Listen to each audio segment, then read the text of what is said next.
Maunlad na Pilipino. Pagtalakay sa iba't ibang pamamaraan sa kaunlaran ng kabuhayan. Maunlad na Pilipino sa 702 DZAS Radyo TV. Agapay ng Sambayanan. Ako po si Ginoong Jose Obligasyon ng Joros Farm. Matatagpuan po sa Purok number 5, Ligao City, Albay. Pakinig po kayo sa Maunlad na Pilipino radio program ng Department of Agriculture dito lamang sa 702 DZAS. Suportahan po natin ang magsasakang Pilipino at mangingisda. Ella Arsiaga. Para sa Maunlad na Pilipino sa 702 DZAS FEBC Radyo TV. Agapay ng Sambayanan. Gumigising ng maaga, panibagong hamon sa'kin ng araw na to. Magsusumikap at nangangarap para lamang sa inyo. Magandang araw po ulit mga ka-agri. Ito po ulit ang Maunlad na Pilipino kung saan ay hatid namin sa inyo ang kaalaman, balita at talakayan na iikot sa sektor ng agrikultura. Siyempre po, bago ang lahat, inaanyayahan po namin ang lahat na nakikinig ngayon na manalangin. Sabahan niyo po kami. Panginoon, muli pa ay inaalay namin sa inyo ang aming mga pangarap at mga plano. Patnubayan po ninyo kami sa bawat hakbang upang ang aming mga layunin ay maisakatuparan ng ayon sa inyo pong kalooban. Lord, patuloy mo po kami bigyan ng lakas, karunungan, at pagtsatsaga. Yan, huwag niyo pong alisin sa amin yan sa gitna, lalong-lalo na po sa gitna ng mga hamon. Nawa ay magbunga ng kabutihan at pag-asa ang lahat ng aming ginagawa. At inataas din po namin o tinataas rin namin ang simula, kabuuan hanggang lapag ng programang ito. Ito po ang aming samot dalangin sa matamis na pangalan ng inyong anak. Amen. At para sa salita ng karunungan, para sa pananalig, may layunin ang bawat pagsubok. Magandang umaga po. Ako po si Ella Arsiaga at ngayon po ay araw ng Sabado, ika-23 sa buwan ng Mayo taong 2026. At dahil dyan, welcome po namin kayo sa Season 8, Episode 21 ng Maunlad na Pilipino dito sa 702 DZAS FEBC Radio TV, Agapay ng Sambayanan. Sa mga kakaka-tune in pa lang, syempre, nais namin kayong gabayan, no? Tama po, accessible tayo via online streaming ng dzas.febc.ph. Ganyan din po sa pamamagitan ng Facebook, sa 702 DZAS FEBC Radio TV Facebook page po. And of course, sa mga nakikinig pa rin po, old school style, ika nga, sa radyo, sa talapitang 702 po tayo sa AM band. And at this point ay nais nating bigyan ng bahagi ang ating mga listeners na nag-iwan po sa atin ng kanilang mga mensahe sa ating pong program link. At unang-una na nga po dyan si Sir Epifanio Salvador na bumabati sa atin ng Good Saturday morning. Share na po always while listening on PM Radio. So yun nga, no, kasasabi lang natin ng mga kung saan tayo accessible yung ating mga channels, kung saan hindi limited na lang sa radyo. So thank you po Sir Epifanio for listening via FB and radio. Thank you so much po. From Sir Ronald Young, great life, blessed and victorious Saturday morning everyone. Mula po kay Sir Ronald Young. Masayang umaga po Ma'am Ella at sa lahat na nakikinig ng MNP. Mula po ito kay Ma'am Rosa Arigin. At mula po kay Sir Nestor Ballesteros, God bless, blessed good morning Ma'am Ella. Patuloy ang biyaya, kalakasan at pag-iingat ng Lord sa iyo at sa wisdom ng pagtuturo po ninyo sa ating mga magsasaka at or sa wastong kaalaman po. At mula po kay Ma'am Irene Salonga. Hi Tita Irene, kamusta po kayo? Good morning po Ate Ella and all listeners ng MNP. Bumabati rin sa atin ng magandang umaga sina Lorna Rugador Rint, Ma'am Nora Cancela, Euforsina Bernardino, Lilian Guerrero, Evangeline Manggubat, Lizelle Pahimalan, magandang umaga po sa inyo. Thank you so much for leaving your messages. Meron din po tayong mensahe mula kay Ma'am Dulce Alicante. Magandang araw po, Miss Ella. Ingat po ngayon din po gayon din po sa lahat ng nakikinig ng MNP. Mula po kay may katuloy po yung kay Ma'am Evangeline Mangguba. Thank you so much po. Maraming salamat po sa mga information about sa ating pagsasaka at pangingisda. Ito po ay nagagamit ko sa aking pagtuturo. Uy, grabe na yan, ma'am. Maraming salamat po sa aking pagtuturo. Ayan, nagagamit sa pagtuturo sa science or general biology. Thank you so much po. Good morning po, Ma'am Ella. Salamat po sa pagbati sa pangalan ko. Narinig ko. Amen. Kay Ma'am Presi Mitra Nawan. Narinig niyo po ulit ito, Ma'am Presi. Thank you so much for listening. Happy listening. Magandang umaga rin po kay Sir Federico Termulo Jr. na nag-iwan ng kanyang mensahe. Maulang umaga MNP. Poblasyon 2, Marilao, Bulacan. God bless us all. At ayun po, no? Thank you so much po sa inyong lahat. At kagaya po ninyo, isa po nating, kumbaga may tuturing natin na isa po sa mga ordinaryong mamamayan na nakakita ng inspirasyon sa pagsasaka at naging bunga po nito sa kanyang buhay ay maraming maliliit na piraso ng hiwaga, kagaya na nga lang na nagkaroon siya ng pagkakataon na ma-publish as an international writer, bilang isang urban agriculture enthusiast.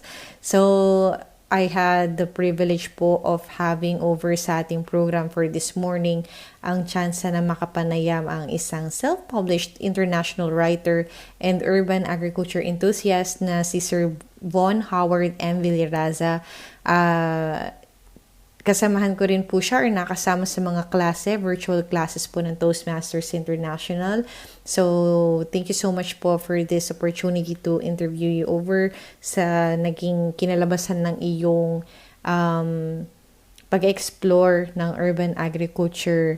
At malalaman pa natin lahat ng tungkol dyan sa ating munting kwentuhan maya-maya lamang para sa ating talakayan mula backyard farming hanggang sa book writing. So, I do hope that like myself na nag-enjoy din sa mga nalaman ko dito sa panayam na ito or through coordination with Sir Von ay maibahagi din natin sa inyo inspiration and why not na magkaroon ng bunga din sa inyo na inspired by agriculture itself. So aside from that, tunghayan din natin ang Regions on the Go kung saan katuwang po natin ang mga regional farmcasters po na kasama namin na naglilingkod sa inyo sa pamagitan ng pamahayag, pang-broadcast at gayon din po ang ating unlad komunidad kung saan ay katuwang naman din natin ang tinatawag na DA Philippine Rural Development Project at ang ating Agri-Trivia segment na batid ba ninyo? Siyempre, hatid po namin yan sa inyo isang oras na hitik sa impormasyong ugnay sa agrikultura.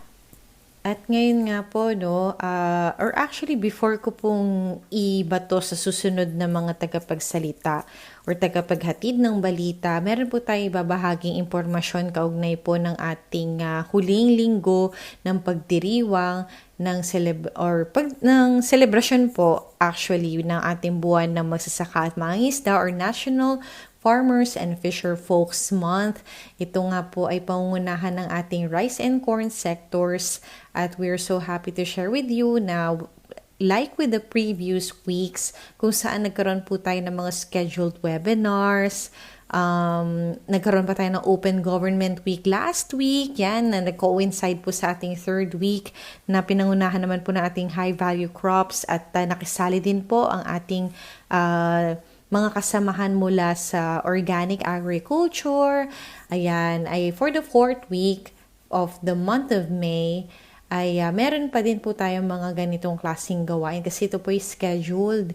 So, dun po sa mga nagnanais na umattend for the, marami naman po tayong mga upcoming pa ng mga similar events, but for the specific activities po na inilatag para sa ating NFFM, ay Meron po tayong summary of all the webinars doon sa ating official Facebook page. Yun po yung facebook.com/DA Central Philippines. So, meron po tayong nakapin na post doon at pwede nyo po yung balikan or tingnan nyo po kung ano ba yung sinasabi ni Ate Ella na upcoming natin na webinar. At kung kayo po interested, pupunta po kayo din sa page kung sino po yung magkakonduct ng webinar. Nandun din po yung, yung detail. And I believe it would be the Agricultural Training Institute po for the 4th week of May. Ayan po, so balikan niyo po yung information about that. And doon nga po, sabi namin merong mga commodities na kung malapit po kayo sa DA Central Office, sino po ba sa inyo nakakaalam kung saan yung aming tanggapan? Kung hindi pa po ninyo alam, pwede po kayo magtungo lamang sa Quezon City Elliptical Road. So, napakalapit po namin sa QCMC or the Quezon City Memorial Circle. And along Visayas Avenue and pagitan ng North Avenue, nandun po ang DA Central Office, Office of the Secretary. Though, kalapit-lapit na po dyan yung mga DA families. So, kung if you will be plotting yung inyong lakad, nandyan na po yan tabi-tabi. Kung gusto nyo kumuha ng mga libreng buto, dun po tayo sa satellite office ng BPI or Bureau of Plant Industry. Or kung meron po tayong tanong or parang nais ng assistance sa soil analysis, pwede po tayong pumunta dun sa tatawid lang po tayo sa Bureau of Soils and Water Management. Yan, yung mga similar na mga pwede nyo pong lakarin in a day. Kung talaga pong nais nyo pong sadyain ay meron pong mga kawani na handang mag-assist sa inyo. So, ganito na nga, balik tayo dun sa part na pwede kayong pumunta dun sa DA Central Office for the National Farmers and Fisher Folks Month activities. So, meron po tayong mga booth. Ito po ay sa tulong ng ating Agribusiness and Marketing Assistance Service kung saan sila po ay nag-iimbita ng mga exhibitors na magbebenta ho directly, helping po ang ating mga farmers and fishers. And for the last week nga po, syempre dahil week po ng rice and corn, we would be assuming na meron tayong mga commodities to support po ang sektor na ito, particular sector na ito sa agriculture. So, dalaw po kayo sa amin. Pwede po kayong pumunta at mag-support. Pakisaya po sa amin dito. Ayun nga po, we advise na tuhugin nyo na po. Kung may iba pa kayong pupuntahan, plan ahead para hindi po masayang yung inyong lakad. So, once again, welcome na welcome po kayo. Not just on the specified Open Government Week, but for the Department of Agriculture, meron po kaming ongoing celebration ng ating buwan para po sa ating mga food heroes, ang ating po mga magsasaka at mangingisda. And lahat po, yung ating mga magbababoy, yan, marami pa po mga iba po nating mga kasamahan sa iba't ibang commodities and livestock. So, ayun nga po, napahaba po yung ating information tungkol sa ating huling linggo ng pagdiriwang na ito at abangan pa mga iba pang mga activities sa mga susunod na buwan. Sa ngayon, narito naman ang ating mga kasamahang farmcasters para sa Regions on the Go. Ipinagdiwang kamakailan ng Benguet Agri-Pinoy Trading Center o BAPTC ang kanilang ika-10 anibersaryo bilang pangunahing bagsakan at sentro ng kalakalan ng mga Highland Vegetables sa Trinidad, Benguet. Dinaluhan ang selebrasyon ng mga magsasaka, traders, market facilitators at iba't ibang kinatawan mula sa Department of Agriculture, lokal na pamahalaan at iba pang sektor ng agrikultura. Ayon kay DA Undersecretary Roger Navarro, malaking tulong ang BAPTC sa mga magsasaka hindi lamang sa Benguet kundi pati sa mga karatig probinsya tulad ng Ifugao at Mountain Province. Binanggit din niya ang mga planong proyekto tulad ng pagpapagawa ng processing plants, rehabilitasyon ng cold storage facilities at pagpapalakas ng market linkages upang mabawasan ang post-harvest losses at mapataas ang kita ng mga magsasaka. Samantala, ibinahagi naman ni Farmer Representative Brent Pasian na isa sa pinakamalaking hamon ng mga magsasaka ay ang market access o ang pagpasok ng kanilang produkto sa merkado. Hinikayat niya ang mga magsasaka na maging agripreneurs o mas aktibong lumahok sa kalakalan at negosyo sa agrikultura. Binigyan diin sa programa ang kahalagahan ng pagkakaisa at pagtutulungan ng iba't ibang sektor upang mapalago pa ang industriya ng gulay sa Cordillera. Sa kasalukuyan, ang BAPTC ay may lawak na mahigit 4 na hektarya at may kakayahang tumanggap ng hanggang 220 truck sa kanilang trading base. Patuloy itong nagsisilbing mahalagang sentro ng agrikultura at inaasahang magiging world-class trading center para sa ligtas at dekalidad na produktong agrikultural. Jovelyn Valenciano mula sa Cordillera Administrative Region. Naguli sa lahat ng kategorya ng Young Farmers Challenge Program Season 5 National Competition ang mga kabataang agripreneurs ng Department of Agriculture Region 4 Calabarzon sa ginanap na awarding ceremony sa Iloilo City, Visayas. Nanguna sa kategoryang upscale ang Banahaw Creations ni Binibining Queen Ansaira Salayo mula sa Lukban, Quezon na itinanghal bilang first place national winner at nag-uwi ng halagang 500,000 piso. Nanalo rin sa kategoryang Intercollegiate ang Skudas ni Binibining Luis Gabriel Perez at Binibining Maria Regina Badamba mula sa University of the Philippines, Los Baños na nagkamit ng first place sa halagang 500,000 piso kasama nila ang mga tagapagsanay na sina Ginoong Chris Edwin Bonalos at Ginoong Ray Chino Pua mula sa Department of Agribusiness Management and Entrepreneurship UPLB. Ginawara na para sa Startup Food Processing category ang Arteza Chocolate nila Binibining Jana Andrea Uriza at Binibining Beatriz Rezet Abelieto mula sa Los Baños, Lacuna na tumanggap naman ng 300,000 piso. Kabilang pa sa mga kalahok mula sa rehiyon ang Cabi Delicacies ni Binibining Ashlen Aviles ng Gumaga, Quezon at Manlangit Vermi Production ni Ginoong Oliver Rose de Leon ng Paquil, Laguna.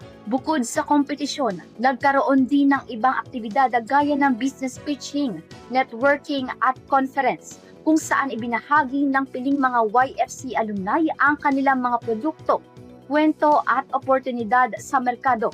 Kabilang ang iba pang mga kinatawan ng rehiyon na tulad ng Hiyas Urban Mushroom Farm, Syudad Agrikultura at Nothing But Ube. Samantala, patuloy na isinusulong ang YFC ng DA upang suportahan ng mga kabataang nais magtayo o palaguin ng negosyo sa agrikultura at pangingisda. Ang startup ay para sa mga nagsisimula pa lamang ng agribusiness. Ang upscale ay para sa may mga kasalukuyang agribusiness na nais palawakin at intercollegiate naman ay para sa mga mag-aarala mula sa kolehiyo na may agribusiness na proyekto. Ito, si Glenda Marquez para sa Balitang Sakahan ng DA Calabarzon. Monica Vergara para sa DA Mimaropa. 40.7 million onion cold storage ipinagkaloob ng DA Mimaropa sa kooperatiba ng mga magsasaka sa Bulalakaw. Formal nang itinurn over ng Department of Agriculture Mimaropa ang isang makabagong onion cold storage facility na nagkakahalaga ng 40.7 million sa Bulalakaw Development Cooperative o Budeco, isang kooperatiba ng mga magsasaka sa Barangay Kampaasan, Bulalakaw Oriental, Mindoro. Pinondohan sa ilalim ng High Value Crops Development Program o HVCDP, ang pasilidad ay may kapasidad na mag-imbak ng hanggang 20,000 bags o 540 metric tons ng sibuyas. Sa tulong nito, mababawasan ang pagkabulok ng mga inimbak na sibuyas at magkakaroon ang mga magsasaka ng mas magandang pagkakataong maibenta ang kanilang ani sa mas paborableng presyo. Pinangunahan ni DA Assistant Secretary for Logistics Daniel Alfonso Ataide kasama si Regional Technical Director for Operations Emerson Yago ang ribbon cutting at turnover ceremony ng pasilidad kina Budeco Manager Danny Festin at Chairperson Dioner Escares. Ang proyektong ito ay bahagi ng patuloy na suporta ng pamahalaan sa sektor ng pagsisibuyas sa lalawigan, gayon din ng mas malawak na layunin na palakasin ang agricultural logistics at food security sa pamamagitan ng modernong post-harvest facilities para sa mga kooperatiba. Para sa DA Mimaropa, Monica Vergara, nagbabalita. Sa layuning mapabuti ang pagsasaka at antas ng kabuhayan ng mga taga-Ibahay Aklan, isinakatuparan ng Department of Agriculture Western Visayas ang bulig sa mga mangunguma ginpasangkad nga agri-services caravan. Isinulong ng ahensya ang pagpapaunlad sa sektor ng agrikultura at kabuhayan ng mga magsasaka sa Ibahay. Layunin ng programa na mapalawak ang kaalaman at maihatid ang iba't ibang serbisyong pang-agrikultura sa mga lokal na magsasaka. Humigit kumulang 150 magsasaka ang nakinabang sa aktibidad kung saan sila ay naturuan sa tamang pagkuha ng soil samples para sa mas eksaktong pagsusuri ng lupa. Gayon sa kahalagahan ng FEDIS registration at PhilGAP certification. Kasabay nito, isinagawa rin ang soil testing upang makabuo ng angkop na rekomendasyon sa nutrisyong ng lupa, partikular sa wastong paggamit ng pataba para sa mas mataas na ani. Naging bahagi rin ng caravan ang Animal Health Services mula sa Office of the Provincial Veterinarian kung saan nabakunahan ang mga alagang hayop ng mga residente. Tinutukan din ng mga eksperto ang mga umiiral na suliranin sa peste sa mga pananim at agad na nagbigay ng angkop na solusyon at rekomendasyon para rito. Bilang dagdag suporta na mahagi rin ng iba't ibang kagamitang pangsakahan, IEC materials, dekalidad na binhi at mga punla ng punong prutas upang higit pang palakasin ang produksyon ng mga magsasaka sa lugar. Para sa Maunlad na Pilipino, Georgia May Cordova, Department of Agriculture, Western Visayas. Maunlad na Pilipino sa 702 DZAS Radyo TV, Agapay ng Sambayanan. Para po sa edisyong ito ng Maunlad na Pilipino, thank you so much po sa ating isa po sa mga kasamahan sa tinatawag na Toastmasters International.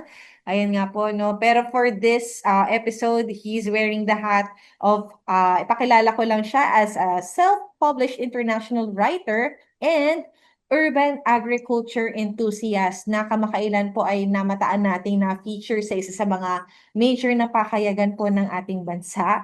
So thank you so much for accommodating us in this interview, Sir Von Villarasa. Welcome po sa ating program. Kamusta po kayo? Yes, magandang umaga. Maraming salamat po sa pag-guest dito sa Maunlad ng Pilipino, kaagapay sa agrikultura at turismo. Ayun, ating pinagsama nga po yung ating agricultural tourism. We could say that po, no? So welcome sa ating program na Maunlad na Pilipino. And ang una nating katanungan para po sa inyo, ano ba yung ating nag-udyok? Ano yung nag-udyok po sa inyo na pagtuunan po yung ating hilig sa agrikultura? Parang hindi po to usual. Ano po kayo writer, and I'm assuming reader din po.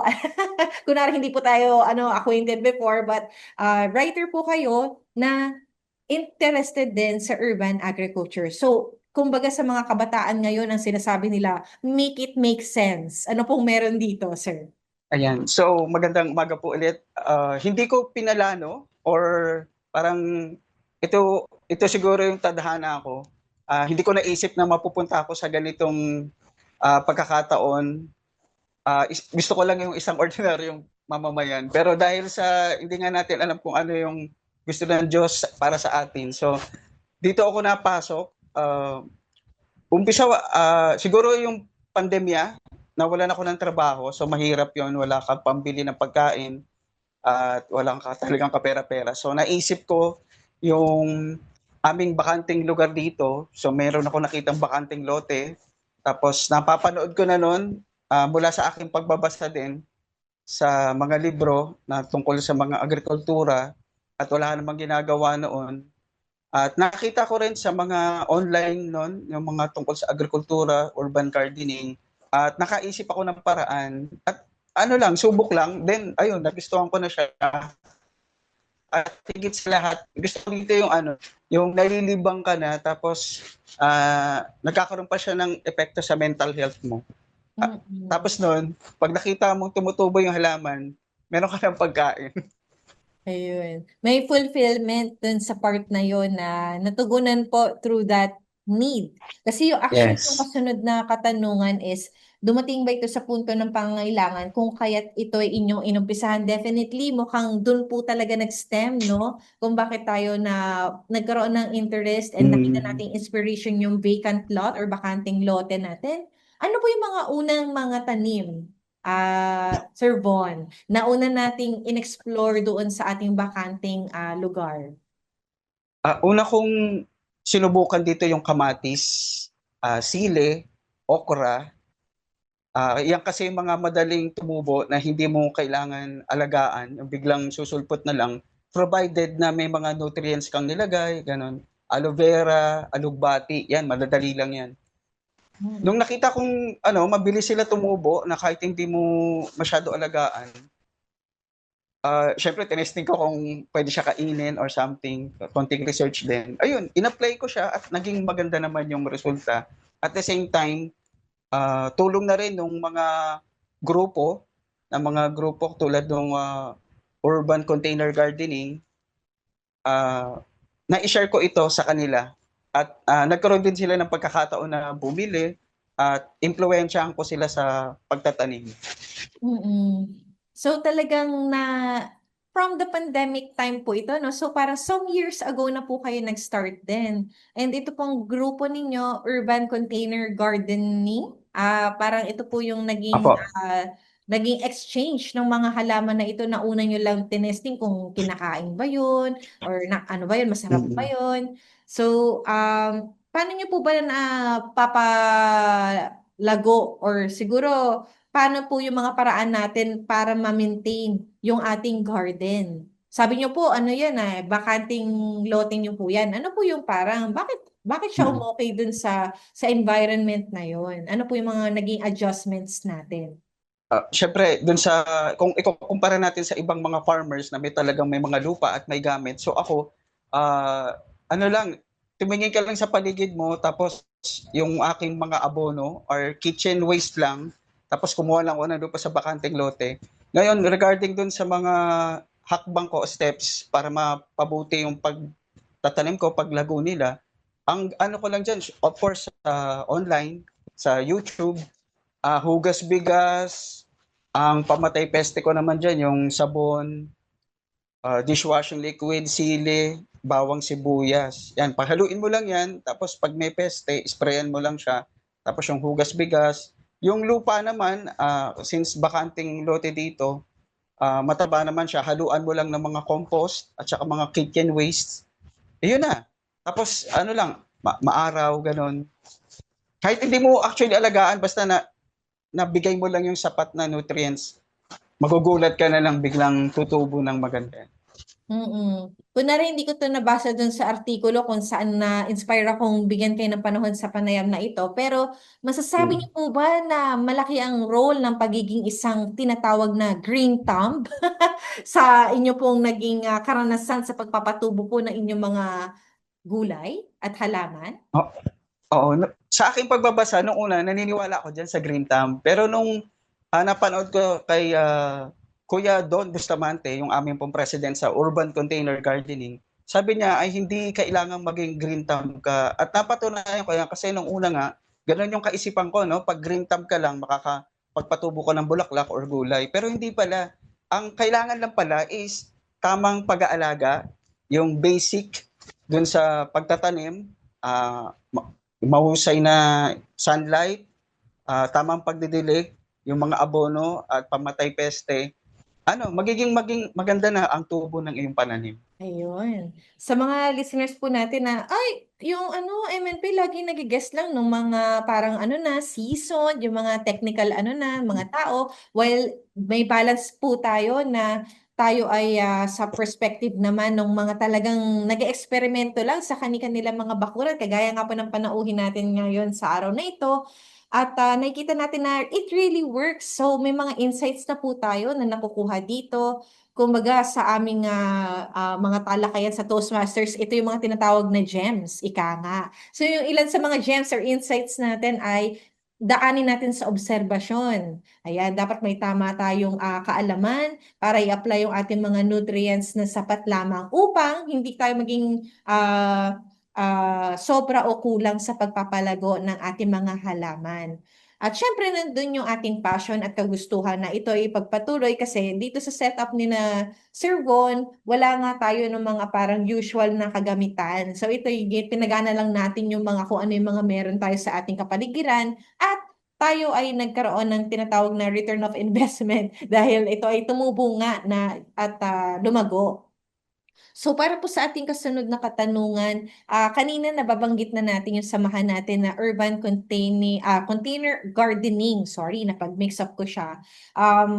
Ito yung ating community, kumbaga, Sir Von, ng mga like-minded individuals. Pero hindi kayong president. Of course, it's a samahan ho talaga siya. Pero before Mm-mm. po dyan sa naging exchange natin ng mga quality natin mga tanim, ano po yung naging inspiration nyo sa inyo? Maybe sa self nyo, sa family nyo? Meron ba kayong parang tinutugunan na health concern? Something like that. Oo. Nung hindi ko akalain no, na mapupunta rin ako dito dahil syempre pandemic, iniisip mo yung kakainin mo. Ngayon dahil sa pagtatanim ko, gaganahan ka kasi nakita mo tumubo yung kamatis, tumubo yung okra, yung alugbati, yung talong, ampalaya. Ngayon, ano lang no, uso na ngayon yung Instagram or selfie. Naisipan ko mag-picture habang nagtatanim yung aking kamatis, yung aking talong, ampalaya. Ngayon, doon ko na nga na discover at sinali ako dito sa isang grupo, yung ating Toastmasters Club. At ako ang ginamit na panlaban kasi may mga competition ito. Dahil yun lang naman ang ginagawa ko, pandemic, pagtatanim, gumawa ako ng isang speech patungkol sa pagtatanim. So ito ay may kinalaman sa paggamit ng natural na medisina or tinatawag nating organic medicine or medicinal plants. So gumawa ako ng speech tungkol doon at mga nutrients or nakukuhang positibong bagay maging sa ating mental health ng pagtatanim.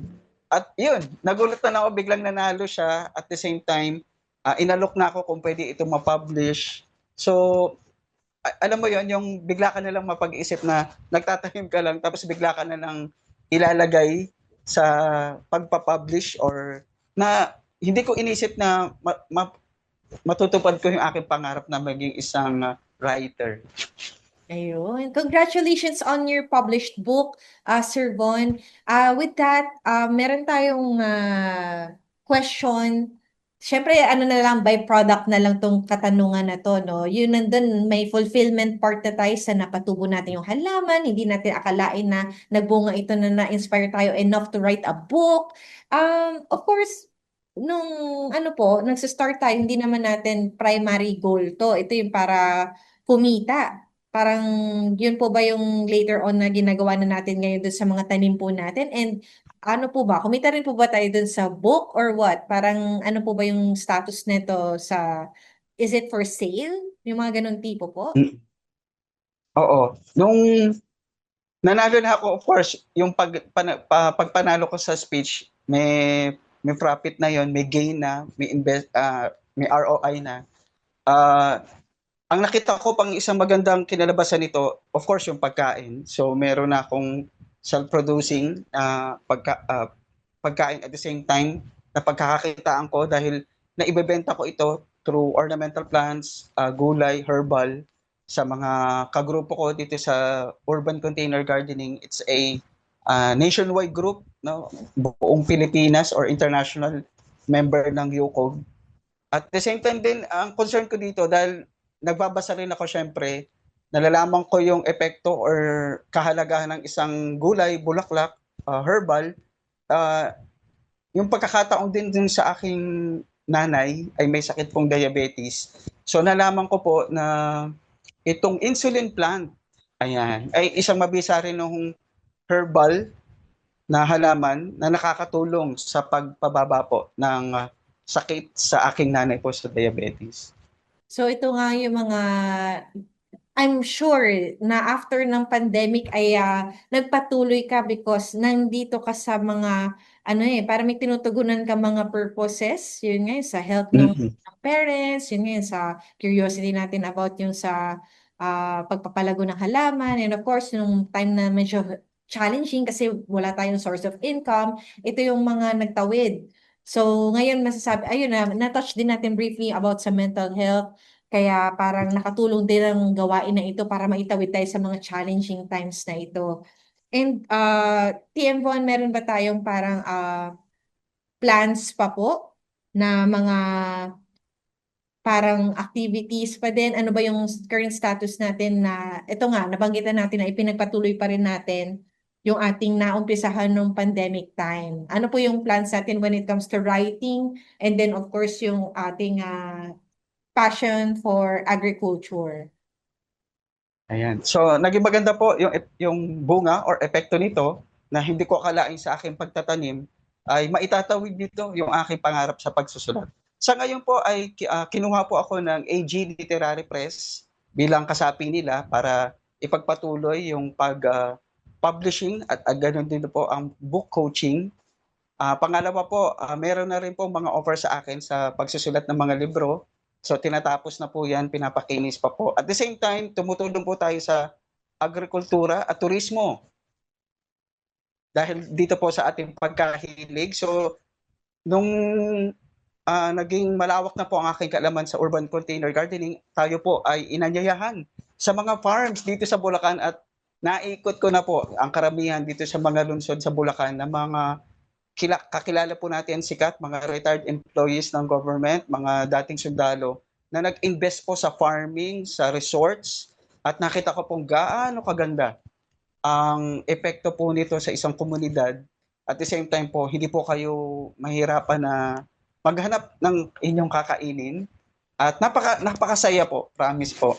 Ang dami ko pong nakilala at natutunan sa mga farm and resorts dito po sa Bulacan.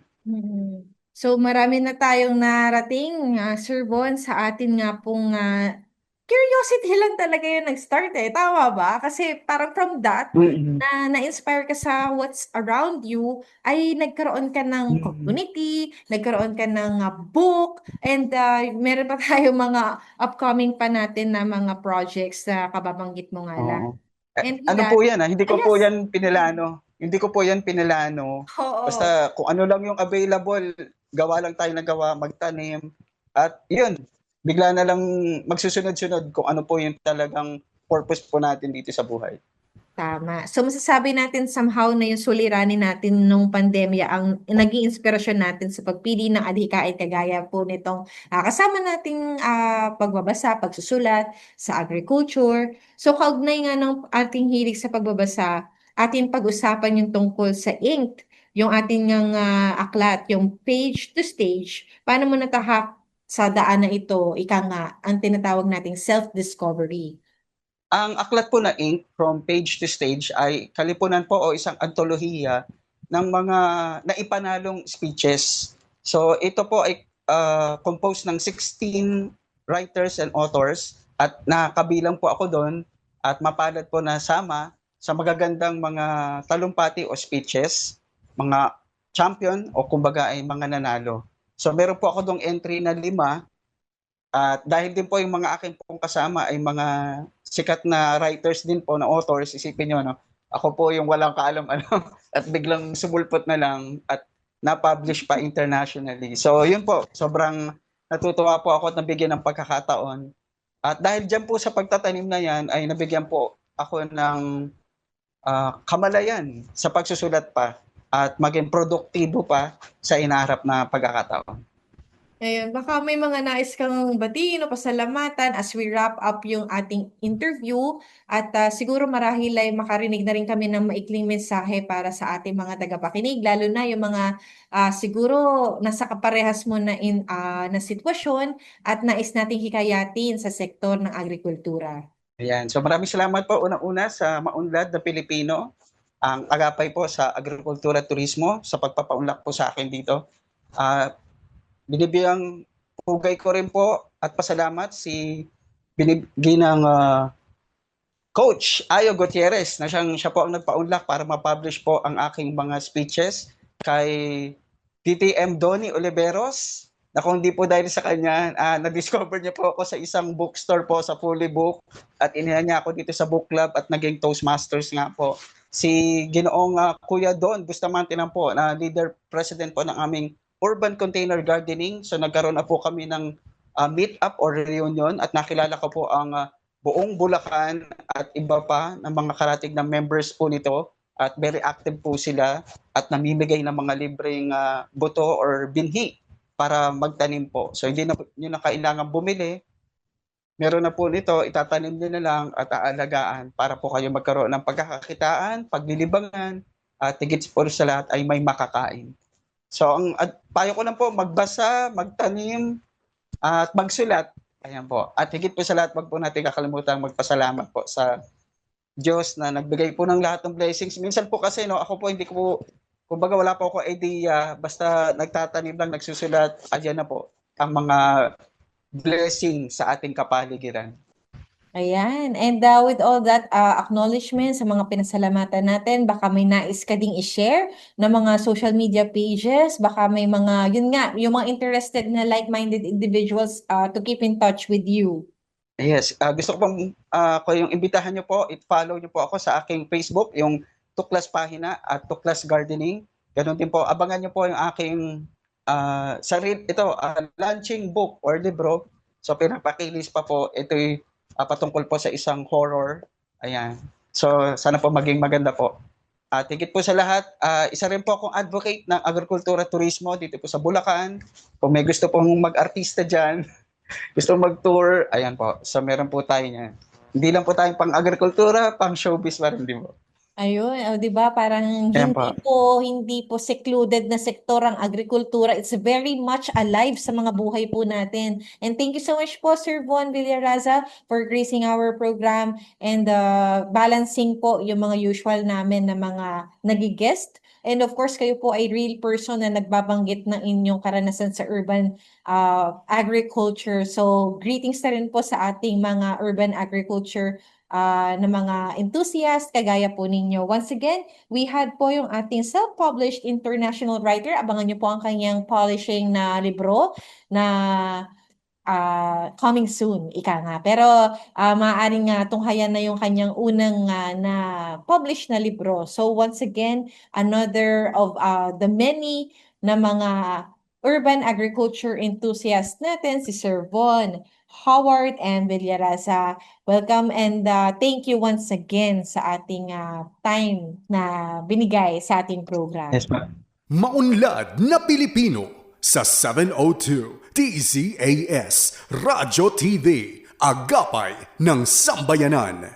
Ayan, mula po sa ating light-hearted na discussion earlier, narito po ang Unlad Komunidad o UK, kung saan katuwang po natin, as mentioned earlier, ang Philippine Rural Development Project.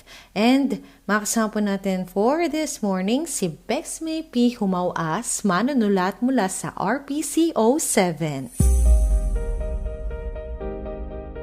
Ngayong umaga, dito sa Unlad Komunidad, ating sundan ang pinakabagong pangyayari sa kagaganap lamang na deliberasyon ng Regional Project Advisory Board sa Region 8. Ito ay parte ng pagpapatupad ng mga proyekto ng Department of Agriculture Philippine Rural Development Project o DAPRDP Scale Up. Ang Philippine Rural Development Project na nagalayong maitaas ang ani at kita ng ating mga magsasaka at mangingisda ay isinusulong sa ilalim ng kagawaran ng pagsasaka mula noong taong 2014. Isang mahalagang hakbang ang muling nakamit sa pagsusulong ng kaunlarang pang-infrastruktura sa bayan ng San Jorge, Samar matapos matagumpay na makapasa sa deliberasyon ng ARPAB ang improvement and concreting of the Buena Vista Matalod Farm to Market Road with Bridge noong 7 ng Mayo 2026 sa Tacloban City. Naging mahalagang plataporma ang deliberasyon upang masuri ang teknikal na katatagan, kakahiyang pang-ekonomiya at kahalagahang panlipunan ng nasabing proyekto. Sa isinasagawang komprehensibong presentasyon, binigyang diin ng mga proponents ang kakayahan ng proyekto na tugunan ang matagal ng suliranin sa accessibility na nararanasan ng 8 barangay na sakop ng road influence area. Masusing sinuri ng mga miyembro ng board ang mahalagang bahagi ng panukala kabilang ang saklaw nito, inaasahang benepisyo at ang pagkakatugma sa mga layunin ng PRDP. Sentro ng talakayan ang potensyal ng proyekto na magdulot ng malaking pagbabago sa komunidad. Sa oras na may sakatuparan ang 5.20 kilometrong farm to market road kasama ang 102.2 linear meter na tulay ay inaasahang magpapalit sa dating mahirap at panapanahong hindi madaanan na ruta tungo sa isang maaasahan at all-weather access road. Tinatayang mahigit 2,100 residente ang direktang makikinabang dito kung saan karamihan ay nakasalalay sa agrikultura ang kabuhayan. Isinaalang-alang din ng ARPAB ang matitibay na economic indicators na ipinakita sa deliberasyon. Taglay ng subproject ang Economic Internal Rate of Return na 12.8% at net present value na lampas 70 million pesos na nagpapakita na malinaw nitong kakayahang maging kapaki-pakinabang sa ekonomiya. Ipinapakita ng mga bilang na ito ang potensyal ng proyekto na makalikha ng pangmatagalang benepisyo sa pamamagitan ng pagpapababa ng gastos sa transportasyon at hauling, pagbawas ng post-harvest losses at pagpapahusay ng kahusayan ng pamihilihan. Mahalaga rin ang inaasahang epekto nito sa sektor ng agrikultura at sa komunidad.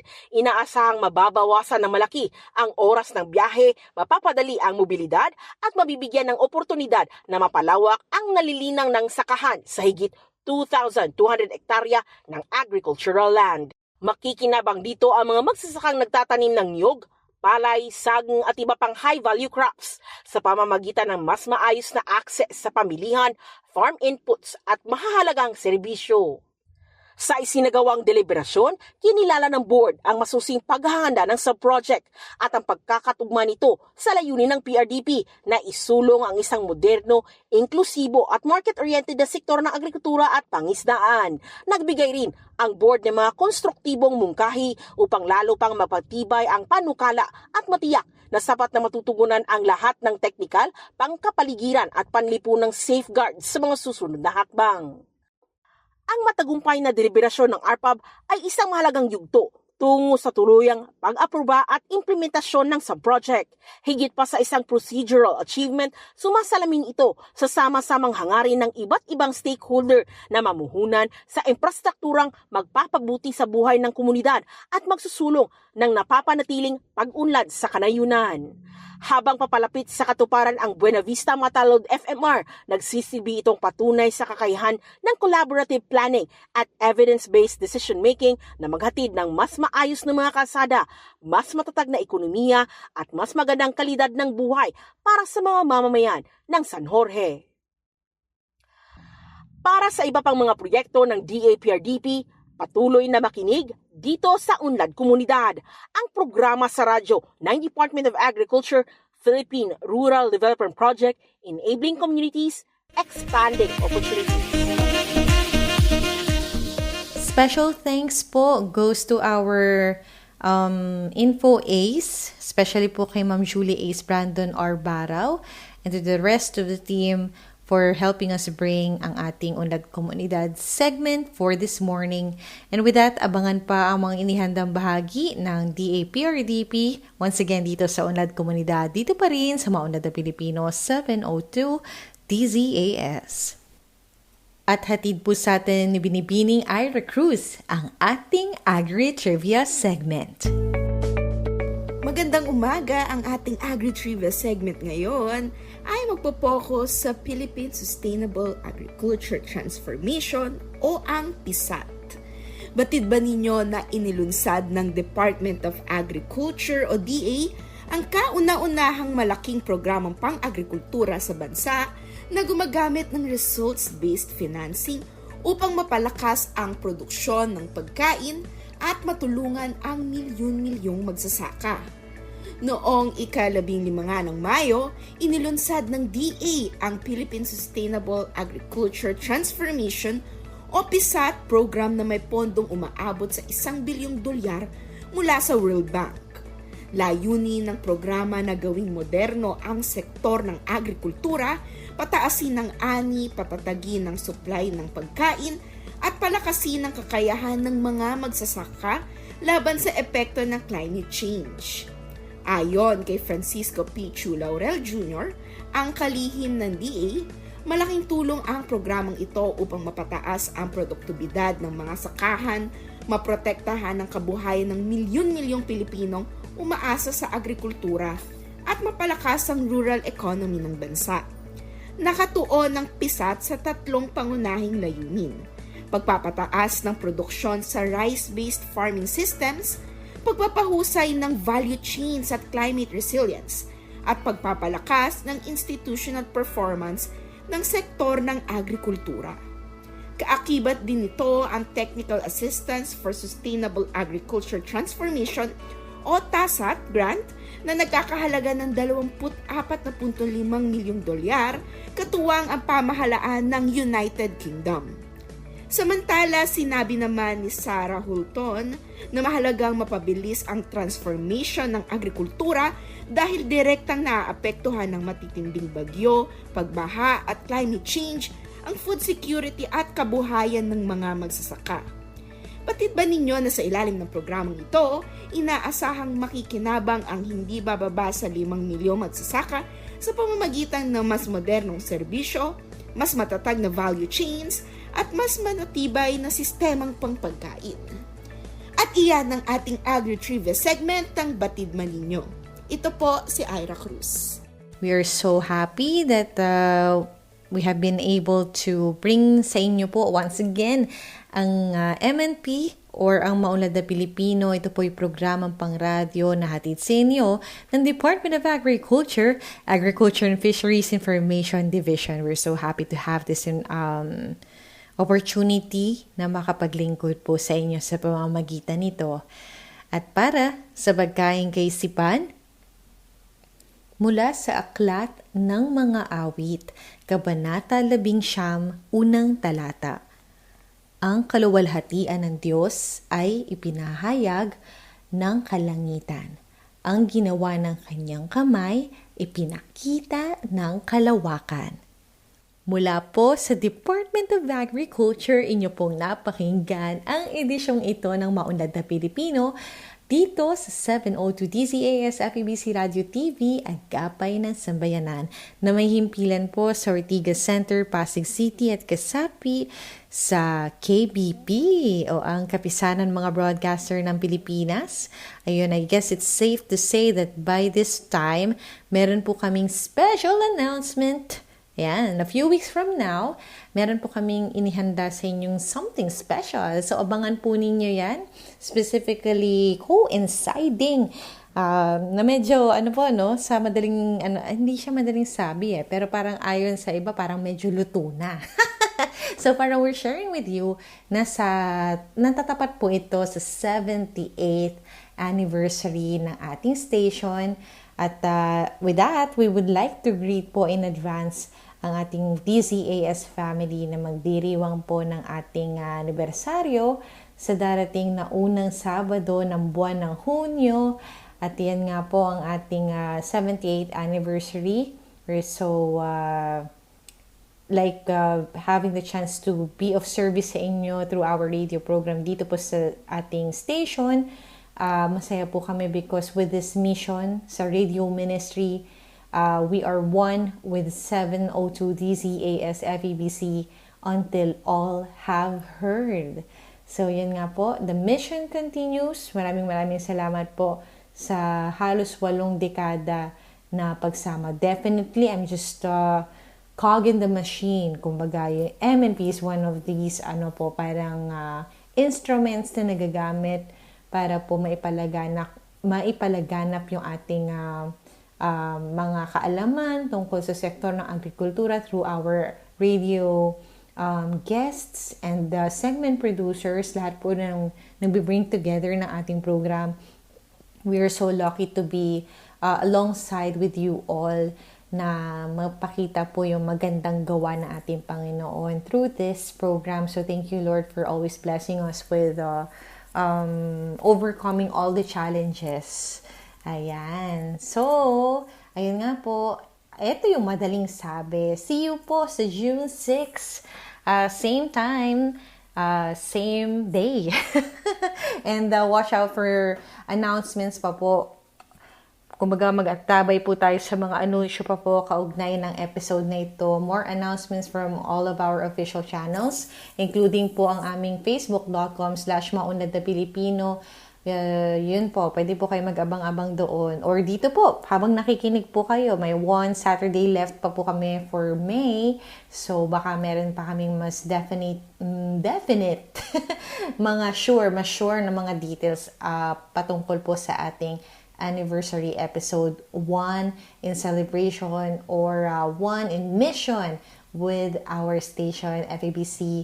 Thank you so much, 702 DZAS. And of course, with that, magbabalik po kami ulit next Saturday. Samahan nyo kami ulit muli sa ganap na ika-5 hanggang 6 ng umaga. At kasama ang lahat na aming katuwang sa programang ito, sa ngalan po ng mga bumubuo ng DA-AFID, ang mga regional field offices, regional agriculture and Fisheries Information Sections, lahat po ng mga katuwang nating mga ahensya at mga tanggapan pang nasa ilalim nito sa DA family. Maraming salamat po. Kasama ko po si Ira Cruz. Ito ang maunlad na Pilipino. Hanggang sa muli po, magtanim ng pangarap, mag-ani ng tagumpay para sa masaganang bagong Pilipinas. Mga ka-agri, ako po si Ella Arsiaga. Enjoy the rest of the weekend! Habang nabubuhay ako ay sisikapin ko maibigay lahat ng kailangan nyo. Huwag kang mag-alala, akong bahala